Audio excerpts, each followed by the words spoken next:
Thank you. All right, so we're here to talk about yet another LLM session, but this is the last one of the whole conference, and it's going to be the best one, okay? Hello again, everybody. I'm Frank Lesniak. I'm a senior architect at West Monroe. At West Monroe, I spent a lot of my time in corporate M&A, dealing with divestitures, integrations, that sort of thing. PowerShell is super important to us. AI has become very important to us as well. I use it probably every day. I'm sure Danny does too. I've got links to socials up here. Would really appreciate a connect if anybody's interested. I post a lot about tech things, different things, not just PowerShell, but other things. So there's something in it for you as well. And it helps us demonstrate to the bosses back home that, hey, we did talk to a bunch of people here and we made a bunch of meaningful connections. So yeah, it's great. Yep. All right, Danny. Yeah, hey everyone, Danny Stutz. I'm an architect at West Monroe. Been working with Frank for about 6.5 years now, and working at West Monroe for about 6.5 years. Kind of along the same lines, I've been working in PowerShell pretty much since I started, and have been obviously using LLMs as they've come out in the past, couple of years here. I think pretty much everyone in this room has. Sign of hands, who's using like ChatGPT or another LLM to code their scripts? No. All right, so most of the room. I would say most of the room. But yeah, at West Monroe, I lead our internal PowerShell interest group. So kind of get together, on a monthly basis, just to kind of talk about PowerShell and anything new we're developing. But yeah, along the same lines as Frank, I have my QR codes up here with my socials. So if you want to connect after the summit and after our talk, would love to, and we'll love to stay connected. So yeah, with that, I think we can go ahead and get into things. Thank you to our sponsors. Without them, it's not possible to hold these events, so always want to shout them out. We'll get right into the learning objectives here. So really, this talk is more around, we want to show some cool tools we've been using just within our local VS Code environment to, use LLMs and load local LLMs, like using like CodeGPT as well as Ollama. Then we'll kind of go into some just practical tips that we found as we've been, generating scripts, just some tips on how to, get the best output that you're kind of looking for, as well as, helping with debugging. And then we'll go into some kind of script optimization techniques and prompts that we've used in the past to help accelerate runtime and just overall make things a little bit easier to use. So to start, we'll go through, quickly just kind of go through just an overall comparison of all the different LLM models that are out there today. I'm sure everyone's kind of staying up to date with what's out there. It's obviously changing kind of every week and every month. So kind of want to just give a quick overview and just show, kind of the differences between some of these models. We'll go over, some demos on how to set up some of these LLM tools that we're using in our local development environment and show kind of a demonstration of how they use different resources on the computer. We'll be kind of testing out the NPU on Frank's Snapdragon laptop, so we'll be doing that. And then we'll kind of round it out with, some tips around generating scripts as well as optimizing your scripts, to run better and be a little more usable for end users. So, LLMs everywhere. There are so many out there. They're not all listed here, but I do want to open up this link here to show you all kind of this cool website I found. Let's get verification. Of kind of demonstrate, just showing visually like the differences between different LLMs. It'll take a second to load here. We're on conference Wi-Fi or hotspot. But I thought this was just kind of a cool visualization to see how far we've kind of come over the past, 3 or 4 years, right? We started off with GPT-3, which was a very small model. I mean, it only had 175 billion parameters. But now we're up to, DeepSeek R1, which is kind of the latest and greatest benchmark. There is some new ones that aren't on here, like Gemini 2.5 that just came out, as well as I want to say it's Llama 3.1. Nemo Ultra or something like that from NVIDIA. Yeah, NVIDIA just released something that's supposed to be better than DeepSeek. And it's smaller, easier to run. Yeah, it's not on, those aren't on this list, but I think it's a cool visualization just to show, what different models are available out there and kind of how far we've come. So yeah, with that, we'll kind of get back to our presentation here. So we'll be taking a look at a couple pieces of local LLM software. I want to say Joe and Anthony did a little quick demonstration of, used Ollama this morning. So we'll kind of briefly touch on that, but also we'll look at the Microsoft AI Toolkit, which runs on the NPU of this computer.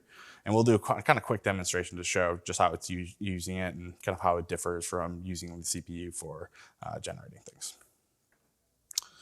So to start, we'll go through Ollama. We'll kind of just go over quick setup instructions and everything like that. And we'll load some models in using Ollama to our kind of local VS Code instance. And then we'll go through a pretty cool VS Code extension. It's called CodeGPT.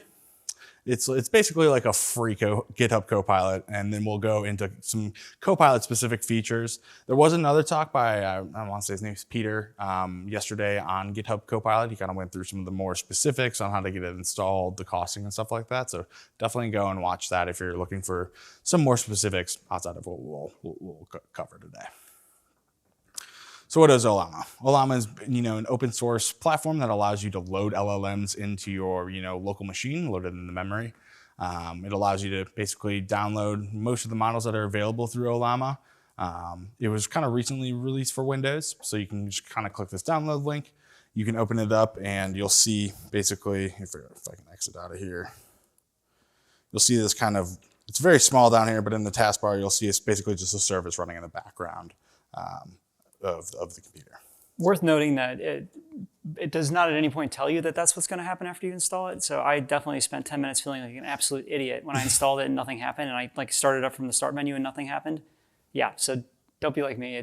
Just know that it starts in the taskbar like that. Yeah. Something cool we kind of were figuring out or researching while we were looking at this is it does integrate with GitHub Copilot. So we'll show an example of that, but basically if you're loading a model using Ollama, you can hook up GitHub Copilot to it and it will, obviously run locally on your device. So something pretty cool. So this CodeGPT VS Code extension, it's basically just a free extension that you can add into your VS Code instance that allows you to easily download, large language models that you can load into Ollama. So it's just a little bit easier than running Ollama, and basically you can run like a command to like load or download an LLM.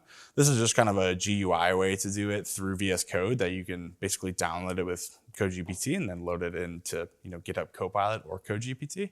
But we'll show kind of an example of how that works in a second here. So I'll kick it over to Frank for a quick demo here. Okay, yeah. So we're going to show a couple experiences on the laptop to start with. So first of all, we're going to go ahead and use Ollama just kind of right out of the box to do some stuff. So let me go over here and I'm going to make sure I'm not in the right thing. Let's go over to CodeGPT. I'm going to create a new chat. All right, and so just a couple things to get us oriented here. I'm going to click into this model selector down here in the lower left. Is that visible okay? Yeah, all right. And I'm going to click on View More. And this is like a little, like Danny was saying, this is a little GUI interface where you can kind of pick other models. It's just basically a wrapper for the command line. It's much easier to use. So you can pick your local provider. You can either use Ollama or LM Studio. And then you can pick your model. So for example, I already have the 14 billion DeepSeek R1 downloaded, but I can pick like the 8 billion one, for example, and it would give me a download button. And this would download right here in VS Code, which is just convenient, basically, that's all. But we're going to stick with the 14 billion parameter model that's already downloaded. And I can go ahead and ask a question like, what even is PowerShell? Like, philosophically. Asking the important questions, yeah. Hopefully I spelled it right, I don't know. Not the best speller, let's see. Doesn't matter, it's an all. It'll get it. Doesn't matter, it's an all. They'll figure it out. So it's thinking, while this is thinking, let's just pull up Task Manager and we can go over and see what's happening. So we got a little CPU action going, but memory's climbing up, which makes sense. It's loading the model into memory. So this is going to climb. And notice the ticker has kind of stopped. Everything sort of stopped, which is a little concerning and actually kind of messed us up when we were doing some dry runs here. So we're starting a generation, and notably, there's not a whole lot going on with the GPU. There's been several talks on LLMs, local LLMs this week, and I'm sure some of you attended them.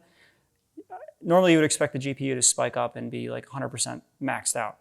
In this case, this is a Qualcomm chipset, and I guess Ollama and maybe some of these other frameworks aren't quite written for the drivers on this device. So yeah, so it's not doing that. Instead, it's using the CPU, and it's going very slowly. We got the word okay. It's pretty we made it that far. Yeah, we made it that far. We made it that far. All right. We got to okay. Yeah. So it's really thinking. Yeah. So this really sucks. Okay, so this is not a good demonstration. So we're gonna have to do a couple things to get ourselves out of this mess. We're gonna go ahead and hit stop. But the CPU is still cranking away here. So hang on, let's go over to the details tab. We're just gonna go ahead and kill Ollama. This doesn't work for me. Yeah, we crashed Frank's computer last night. It was a great time. Yeah. Yeah, we were just tired. We want to go to bed. Nope. Had to deal with Llama. So I'm just going to close this all down and restart Llama. All right, there we go. Cool. That's reloading. All right, very good. So that was sort of a bust. But there's an alternative. This is a Copilot plus PC. Many of you may have heard that term. What that means is there's a specialized processor on the chipset called an NPU or neural processing unit. Long story short, what an NPU is it's a specialized compute device that's made for AI. It's not going to be as fast as the fastest graphics cards. It's not designed to be. But it is designed to be specialized for activities like what we're doing here today. And the nice thing about it is it definitely offloads from the CPU. So my computer is not going to be unresponsive. I'll show that in a second when I run a similar query using the NPU. That's a good thing. It's also going to, relatively speaking, sip power compared to a GPU or a CPU. So if I had like a regular quote-unquote laptop and I was doing LLM stuff on the local GPU, my power consumption would be pretty high as compared to the NPU. That's at least the premise behind why these are useful. So I can go over to the AI toolkit. This is a Microsoft extension. This is pretty new. I think it only came out in the last few weeks. Not the extension, but the NPU model I'm about to show. Much like CodeGPT, you can download models from here, and there's a whole catalog of them. But there's a few models that are listed as NPU optimized. Now, if you've got a Copilot plus PC and you want to go do this, I maybe good news, maybe bad news, depending on which PC you have. These NPU optimized models only work on Qualcomm Snapdragon X Elite, or Snapdragon X machines, I should say. So if you've got an Intel or an AMD Copilot plus PC, this is not going to work, at least not right now. But in this case, it does work. So I can double click on this bad boy and it's going to load up. Let's go back over to Task Manager. See what's happening. We should see memory start to go up, hopefully. Yep, it's climbing up. And I'm going to go ahead and, let me start a new playground. Loading model. Okay, while that's loading, I'm just going to give it a second. A couple things I want to point out. You can change the temperature on the right. Temperature is think of it as like, how fast and loose do we want the AI model to be? A lower temperature is more strict, going to be more defined output. Higher temperature is going to be a little more fast and loose. I typically like to use like 0.2 because I'm not usually trying to be creative. I want facts, not, I want this thing that spits facts, not make things up. So we're going to go with that. And the model's loaded, so now we can ask a question. So I can say, let's say, hey dude, how are you?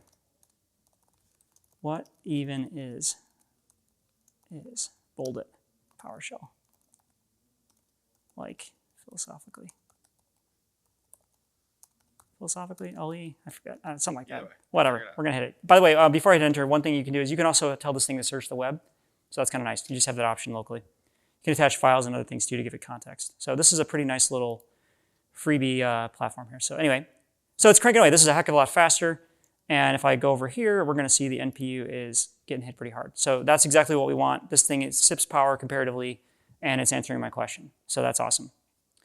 That being said, I'm going to let that run, and I'm going to remote into a more powerful system back home. Sorry for the bad graphics quality. I have it turned down a little bit just to make sure we've got a performant connection.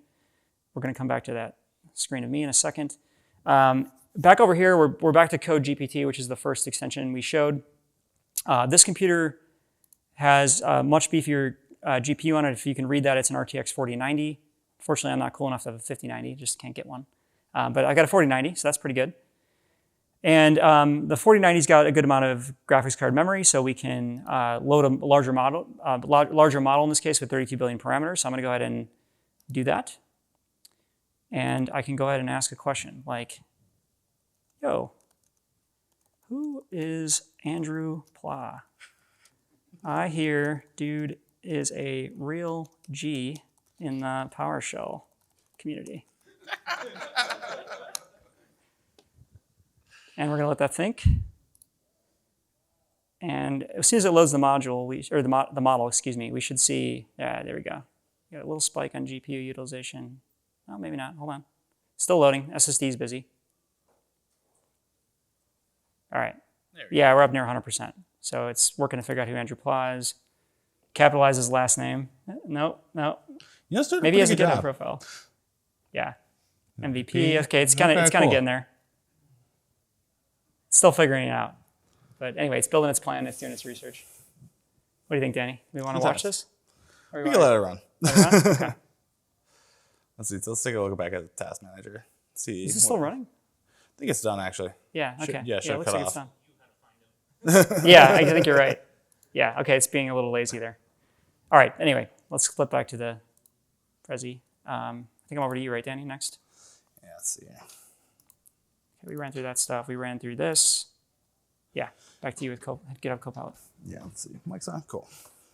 All right, so I know Peter did a pretty good walkthrough of kind of using like agents as well as just some kind of general tips and tricks with Copilot, GitHub Copilot, I should say. So I did want to take a look at a couple features that he might have not went over, which was basically the reviewing feature as well as like generating unit tests.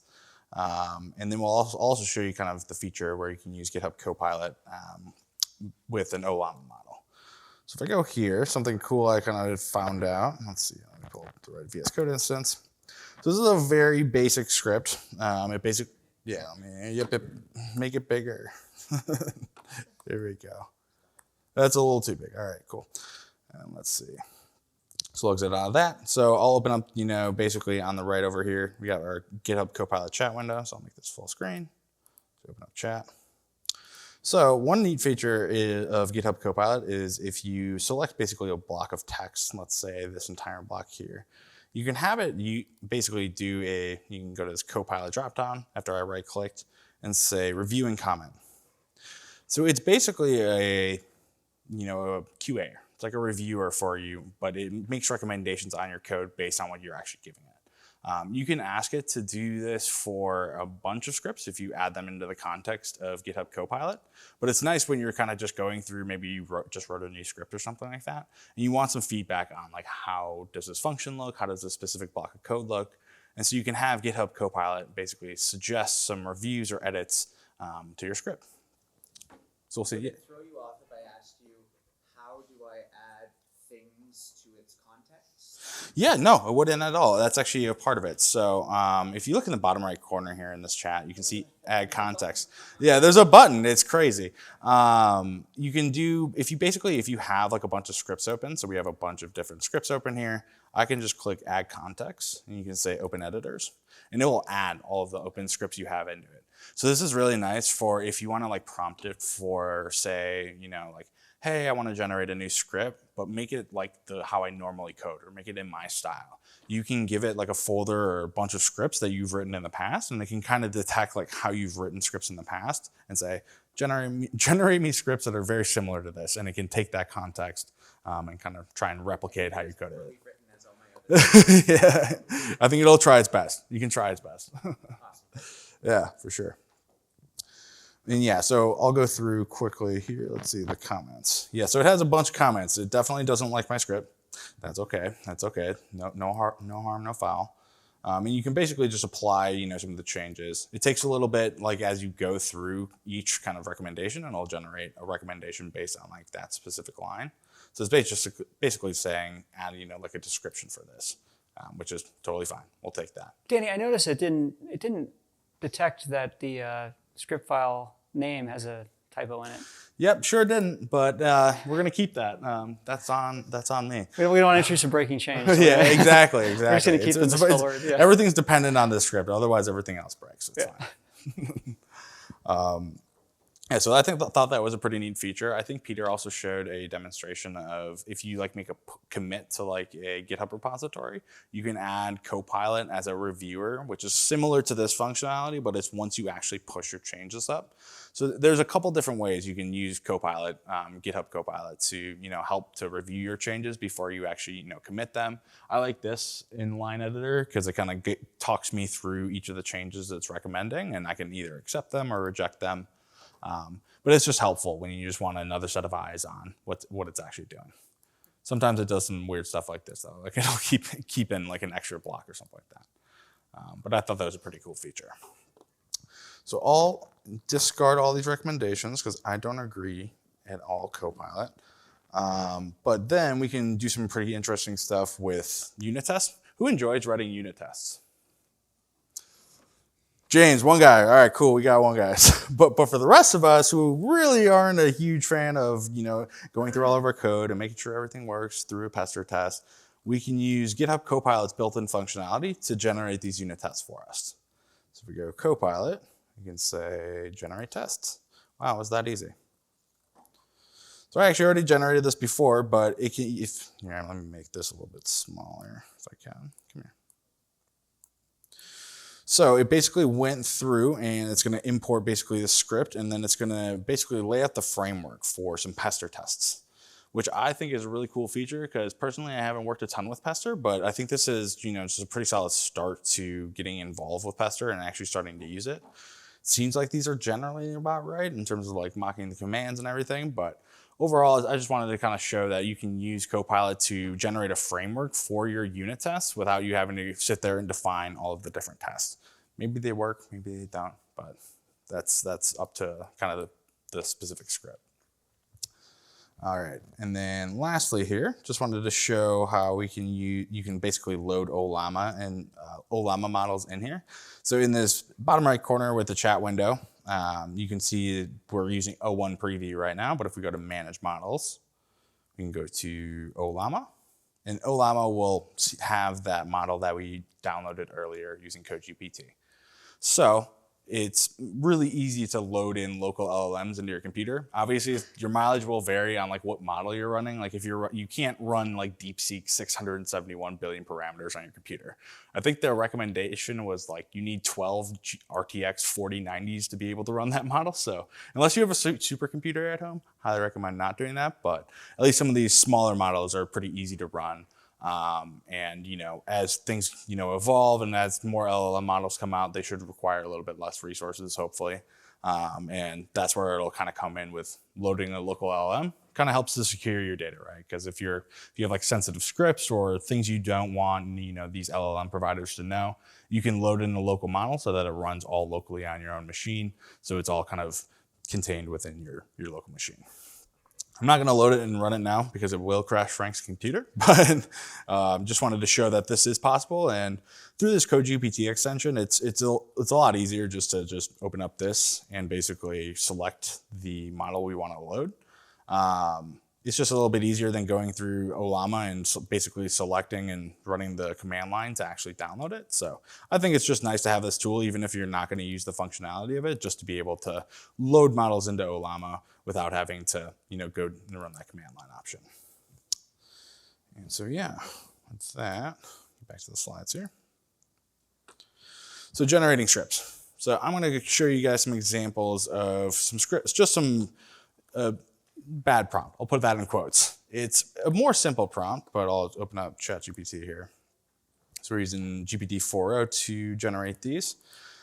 So I call this a quote unquote bad prompt, but honestly, it's just fine the way it is. It's a very simple prompt, right? I just need a script, write me a PowerShell script that will export a list of users from Active Directory. It came up with something that was okay, like technically this works, right? Like this will work, it will run if you're running it from a domain controller or anywhere with the Active Directory RSAT tools installed. But this isn't exactly what I want, right? Like if this commandlet, if get a 80 user, it's gonna return, if you return all attributes, it's gonna have a lot of things like system.string, system.table or something like that inside of the CSV export. And so one way we can kind of make this a little bit better, if you know that and you see the export and you say, that doesn't look right, I want the string interpretation of it. We can prompt it a little bit better and be a little more specific about what we want. So instead of saying, just write me a script to export a list of users from Active Directory, I say, export these results to a CSV. I want to have them in CSV format. And additionally, make sure that all attributes that are exported are in string format. So we can actually add that logic in right when we get the output. So if we see now, it's a much more detailed script. It's actually got a description, and then also it'll parse out any like system collections that are enumerable, and then it'll join all those values using a semicolon. So it built that logic into it, and so the kind of advice I have is really just being verbose with the LLM or whatever ChatGPT, any LLM you're actually using, to be as verbose as possible. And that's kind of one of our first kind of tips and tricks. Here. So really the kind of first tip is when you're generating scripts is just to be as verbose as possible. Obviously, it's not going to work for every case scenario. Like if you're just not sure how to do something, you're going to want to ask it like a general question because you don't know the specifics of it. But if you know relatively what you're trying to do, that helps a lot with giving context to the LLM of saying, I want this basically, right? I want these exact parameters. I want the script to function this way. Maybe it iterates through something. Maybe you don't know that logic, but being verbose with an LLM will give it information to be able to produce a better output for you. So some things that can kind of help with that is specifying input and output formats. So say you have a CSV that has 20 headers on it, and you want the script to basically iterate over that CSV. If you feed it the headers from your CSV, it can build those into the actual script that it outputs, so you don't have to go back and add in those column headers. The whole kind of point of this is to get the best output right out of the gate. Obviously, you can converse with like an LLM like ChatGPT and say, hey, I want it to work this way, or maybe the output wasn't very good, or maybe it just didn't work. But if you're as verbose as possible up front, it helps a lot with generating a better output. Another tip we have is writing down your prompts inside of like a notepad or markdown. Maybe you have this already, or maybe you're already doing this, but it just helps a lot with keeping track of like what you're actually prompting it for. And as Frank had noted, if you have like a series of prompts you normally ask for, like optimize this script, generate me a script for this, you can kind of have like a template inside of like notepads or template for your prompts. So you can kind of quickly reuse those for maybe any case scenario that you're kind of looking to solve. Yeah, I definitely use like Notepad++ and just have a running list of various prompts I've worked with in the past. So also, if you're interested, see me in the hallway to talk about how I've automated most of my annual review. Yeah, nobody likes doing that. All right, and then kind of last kind of piece here around being verbose is be demanding with the LLMs. Like they are a computer, right? They're not a person, right? So you can be very specific about, I need this, I need you to do this, I need this to look like the output, I want this. You don't have to be super nice, but be sure to be a little nice at least, because you never know what's going to happen. And yeah, kind of get into this next piece here. So when I was generating that script for like getting a list of AD users, I just asked it to get a list of AD users, right? Like it was very simple, very straightforward. But once I started adding constraints into it saying, hey, use this specific PowerShell module, I want it to work this specific way, it was able to take that context and generate a script how I actually wanted it to behave. So as everyone knows, there's a bunch of different ways to create like a user in Azure AD or Entra. And if you say, hey, I want to use the Microsoft Graph.beta module or Microsoft.graph module, it'll try and, the LLM will actually try and use those constraints to generate something that you actually want. So it's all about generating a better output for you right away. Something that happens is like usually when you prompt it and you ask it to, hey, I want a script that runs this way, you can obviously ask and say, hey, instead of using that specific module, can you use a different module? And it can rewrite and build that into the logic of it, which is really helpful for generating new scripts. Like we were talking about earlier, like if you add context into like GitHub Copilot, you can also do the same thing with ChatGPT, where if you upload a bunch of files or a bunch of scripts that you've had written in the past, you can take those and use those. It can take those and use those as context of saying, hey, I want my scripts to be formatted in a similar format to how I typically write a script. Any context helps the LLM to give you a better output and a better end result. And so this is just a quick example here. So if you say to ChatGPT, so this is just a basic, Alt tab here. Go here. So there's this neat little feature of you can basically configure ChatGPT. If you click on your profile when you're in the web browser, this is just like the desktop app that connects up to the web. You can say customize ChatGPT. So you can give a context of saying, what do you do? Like what is your occupation? And you can also tell ChatGPT what traits should it have, basically. So I wanted to talk like it's a member of Gen Z. Hey, it's just like me, right? And basically you can maybe tell it like, I want outputs in this way. Please be like, let's say, I don't know, please explain the detailed thought process and steps you took to achieve or generate your end result. So I'm hoping that basically when I click save here, let me try and rerun the same prompt. Should talk like a member of Gen Z. We'll see what it says.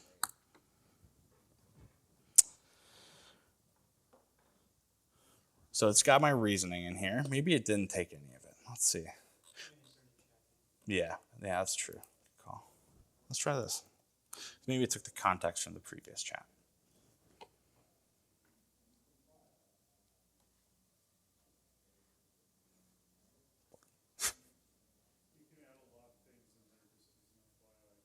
Mm-hmm.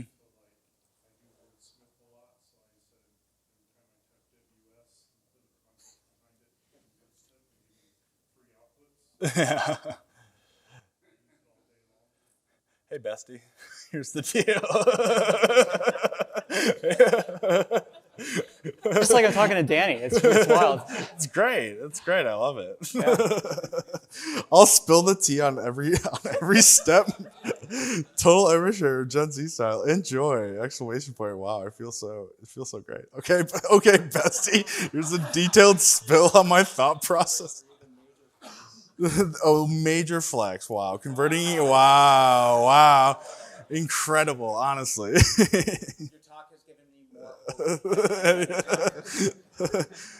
No drama. Enjoy. No sweaty object types.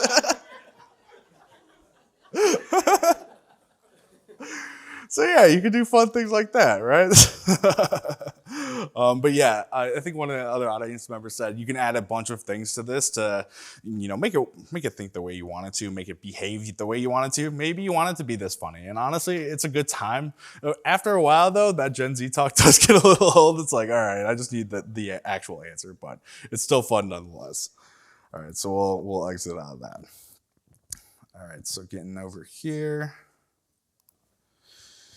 So last one is, I'm sure most of you are doing this, but if an LLM generates you a script and you take it and you're just like, I'm vibe coding, I'm just going to run this against whatever, I'm just going to run it, and it returns an error, which is likely going to happen depending on what it actually wrote and depending on the complexity. You can take those errors, basically, copy the entire error message and paste it into the chat window. Danny, hold on, I'm sorry. I just want to go back to the assertion that most people in the audience are doing what you just said. Is that true? Anybody vibe coding? No? All right, sorry. Anyone error handling in their code or handling errors with using like ChatGPT? Like if you run into a PowerShell error, anyone? Yeah. Okay.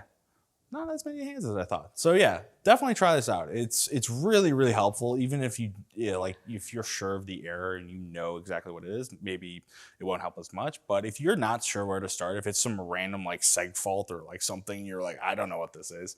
I ran into an issue yesterday with this. I was working on an unrelated script, and I was using splatting. Everybody knows splatting is a good idea, right? Well, this is an existing script, and I was passing variables by reference. And I didn't know you can't use reference variables with splatting. Apparently that's a thing, which yesterday I learned, I guess. Can't say today because it was yesterday, but yeah. Anyway. But yeah. Either way, it's a really nice debugging buddy, right? Like it's basically just like a rubber ducky, like, hey, I'm running into this error, I'm trying to run this script. If you give it that context, it can try and help you to figure that out. It's not going to get it every single time, but it'll still point you at least in the right direction for maybe just like a checklist of like, I tried this, I tried this, I tried this. Okay, I know I'm not crazy. Like it's not giving me anything else to try out. So yeah, it's kind of the last tip here. Oh, and then another one is something that's useful is like if you're not getting the output you're looking for from one LLM, just try another one. Like try like if you're not getting the output you would expect from like GPT 4.0, try out like Gemini 2.5. Maybe it gives you a different output or maybe it has different ideas. They're all trained on different sets of data and they have different, views of the world. And so using them in tandem can, help to give you a better output depending on, what you're doing. Sometimes I like to take the output of one and paste it in the other and be like, hey, so I was talking to my friend and they said this. What do you think? So that's a nice technique. I have a lot of friends. All right. So I know we're getting short on time here, but long story short, I just wanted to show a quick demonstration of another use case, which is helping you write your scripts to be more performant. If you attended a talk like Christian's, you probably know a lot of the tips and tricks. I think I'm reasonably okay at script performance, but nevertheless, there's still things I learned by using this technique. And so we're going to give this a shot. I'm going to go ahead and remote into, where'd it go? Hold on. There we go. Get back on the home machine here. Of Of course, it locked me out. Okay, I think I've got Gemini loaded, maybe. No, I don't. We're going to load Gemini. So in this case, we're going to demonstrate Gemini 2.5. This is a pretty solid LLM. It's fairly new if you haven't used this yet. So what we're going to do is we're going to go ahead and ask this thing to analyze a script repository and suggest improvements. So the script repository I'm going to throw at it is this one here. It's one of mine. It's called repair NTFS permissions. So this is the one I'm going to toss it. I've already basically cloned this repo locally, so it's on my local system. So I'm going to go back over to Gemini and I'm going to say, hey, I got this script from someone who sucks at PowerShell. Can you please analyze it, analyze it for performance improvements? Okay, now I can't just copy paste the script in here. This script is huge, so that will not work. But instead what I can do is click Add Files. I know it's a little small, but I click Add Files, and I can pick Code Folder. And again, I know this is small, but I'm basically pointing it at the repository, the clone repository on my local system, and I'm going to click Upload. And I'm going to say, go ahead and upload all 41 files. It's including I think the Git history in that. So that went quickly because this is back on my home Wi-Fi, and I'm going to click Submit. And in just a sec, we're going to get some analysis going, and we'll get an answer on this. Zoom that a little bit. So it's going to come back and point out a number of issues. Inefficient object creation. Actually, it's analyzing a sort of an ancillary script, not the main one. Let's let it finish that. That's not very interesting. Okay, the main repair script. It's a recursive function. It's a convenient way to do things, but not always the most performant. It's going to show some other stuff, like, I guess I'm skipping past some things. Repeated get PS version calls. Many functions call this. So it's going to nitpick the script and suggest a lot of things. What I like to do is basically say, thanks. Any other suggestions? One thing to note about these public LLMs is they always pretty much have a timer. They only analyze whatever you ask them to analyze for about a minute max, roughly speaking. So if you give it a large context window, like a large script in this case, it may not have actually fully reviewed whatever the thing is you threw at it. So I recommend saying, thanks, any other suggestions, and just keep doing that until eventually, I'm not going to drain this because we'll be here a long time, but eventually it'll start really nitpicking. Some of the feedback it's going to come up with is either going to not make sense, or it's going to be like really nitpicky garbage that isn't really high value. So when you start seeing those things, that's when you're like, okay, I've exhausted this thing. So the next thing you would do is say, okay, thanks.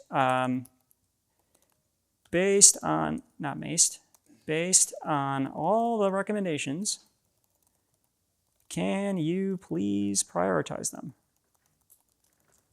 Which would have the highest expected impact and be easiest to implement? And so you might do this, and it should prioritize them. And then anyway, that should give you kind of your backlog, right? If you're interested in improving the performance of the script, this will probably give you some ideas. And I've had really good luck with this. And it even made me think of things I hadn't thought of. So in this case, yeah, so it wants me to move the helper functions out of recursion. This is an ancillary script, so we can ignore that. Pass the scripting file system object by reference. So there's various things it's suggesting I can do to improve this script. Surprisingly, it's not mentioning that I should do this in parallel. That's an obvious choice. But anyway, we're not here to talk about that script too much. All right, let me get out of this remote session, get back to our slides. So I think we did all that. Yep, okay. Yeah, and we talked about using multiple LLMs, so you could ultimately take the output and toss in another LLM and say, what do you think? And see what it says. It might kind of give you that peer review without actually having a real peer. I think that's helpful. Yeah, we've already done the demo. Danny, did I miss anything? No. Okay. Cool. All right. Well, I know we're about at time. This is our vibe coding meeting, by the way. I love this thing. Yeah, we got a question up here. Go ahead. Yeah, so the question is, have we basically benchmarked the cloud LLMs versus local LLMs to see how much of a difference there is? You're hitting on a topic that is very near and dear to the gentleman to your right's heart, Blake Cherry. He's really interested in LLM benchmarking. I'll steal his thunder a little bit. The cloud LLMs are going to be much better. They have a bigger set of parameters, and are going to be better trained on some of these things. That being said, there are some local LLMs you can pull down that are more specifically trained on code, and those will perform very well. So it depends on what you're using the LLM for. If it's for coding and you're not on like an NPU restriction like I am on this laptop, getting an LLM that's a little more tuned for coding would probably be pretty solid, actually. Danny, any other thoughts on that? Yeah. Do you have a supercomputer at home? Unfortunately not, yes. I mean, I would agree. I mean, like cloud LLMs at this point, they just have so much more compute behind them that, I mean, they're always going to be a little more performant, a little more up to date. But I think, you know, again, like I said earlier, like as like LLMs continue to evolve and, you know, get more performant, that case might change, but I would agree with Frank. On like specific models, I think it's like O1 Mini is like one of the more like specifically coded ones. I think so, yeah. For like coding and like logic and reason and stuff. So that being said, we're getting there with local hardware. I think the M3 Mac Studio, if I'm remembering the model correctly, has a 512 gigabyte RAM model available, and it's on-chip memory, so it's very fast, similar to a GPU. This is not inexpensive. It's like $10,000 to $12,000 depending on what kind of storage you get. So that's not inexpensive, but it is inexpensive compared to the GPU farm that would be required to run some of these models normally. So that's exciting in a way. You got a question? Mm-hmm. Okay, so comment is, you know, along with the other things in your folder, you can throw the prompt you're trying to throw at the LLM in that folder, and it will process it. That way you're not having to basically put it in the chat, essentially, right? So the comment is, you know, as these LLMs are making recommendations like the performance ones we saw on the screen, take a journal of those so you can kind of have something to reference back. That makes a lot of sense, yeah. I could probably do better at that myself. Not only that, but I see that in the repo, the code generates is taking. Oh, I see. Okay, so put those notes. Put those notes in the context. repo as context. Yeah. Okay, that's a good call. Yes, got it. This is why we repeat things sometimes. Yeah. Yeah, so your question, just to repeat the question, is basically, can you have like multiple profiles basically for context windows? And yeah, with a couple extra files, right? I mean, you could have a couple different contexts of like context files of like, I'm, you know, coding in PowerShell today. Like this is my list of constraints and contexts that I want to use when I'm generating PowerShell scripts. And then maybe have some other context windows for that. And then through like Copilot, you can basically remove all your other contexts from like the actual prompt and just add in like your one file that like I'm doing PowerShell today. I want to do PowerShell. Please use this file as like my, you know, context and my constraints. And then you can say, hey, okay, now generate me a script for that. So, I mean, you can do that. And again, this kind of goes back to like Notepad and like Markdown, like noting all that stuff down and having that kind of readily available also helps if you just want to kind of like copy and paste that between it. Yeah, just kind of maintaining different separate files is probably the easiest way to do it as of right now. Not aware of like any like profile features. There might be. I haven't looked into that myself. Yeah, I really haven't looked into it specifically, but that's probably the way I would do it right now. I imagine there's a way to do it though. Like VS Code's got those like setting files you can throw in the repository to tweak those settings per repo. So I bet you there's probably a way to do that. Just haven't checked into that. Sure. Okay, I know we're about at time here. We do have the feedback QR code on the screen. If you haven't already left us feedback, please do. And I think that's the end. Yeah, cool. Yeah, all right. Thanks everybody. Thanks everyone.